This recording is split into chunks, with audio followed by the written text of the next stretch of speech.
Ever play Maniac Mansion for the NES? Well, take that idea, some old school NES horror thrills, some better gameplay, and you have Uninvited. Uninvited is one of the few point-and-click adventure games on the NES, and is made by the same people that brought you two other PC ports, Deja Vu and Shadowgate. The game starts off after you swerve to miss an apparition crashing your car into a tree, then realize your sister is no longer with you. After leaving the vehicle, you find a mansion, which is apparently right across the street. You find a pendant that is supposed to ward off the undead, and you're on your way inside. One of the first things you may notice about this game, if you're a fan of point-and-click adventures, is how many items you can hold at once. There are apparently 64 items you can pick up at one time. However, only about half of those are usable, so the trial and error process is still most definitely there. This is an advantage, actually, of the NES port over the PC, which only allowed you 15 at a time. Now, another thing that is fairly different about this game is the time limit imposed. As you travel through the mansion, your character is often driven crazy by the horrors around him. Sort of like a retro version of Amnesia.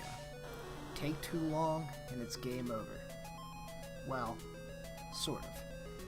When you continue, your sanity is replenished, and you start in the room you were in before you were driven insane. So, instead of being an interesting mechanic, it proves to be fairly annoying after a while. You'll find yourself soon skipping these scenes, as they don't ever change, and you'll just get back to the game. It's too bad, too, because it's an idea that could have been done much better. I'm actually a fan of the soundtrack, and it does change up enough to not be too repetitive in my opinion.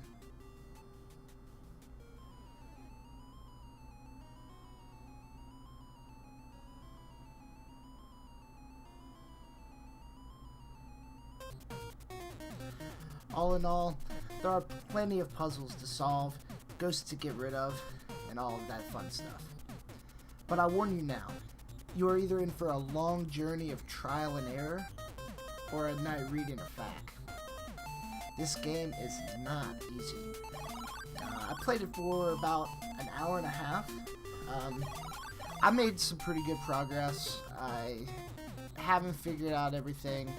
I may do a let's play if people are interested. But for now, it's something I'll probably pick up here and there. I could see myself getting involved in this more towards Halloween. But it's a good game, especially if you like point-and-click adventures. I definitely would say check this one out.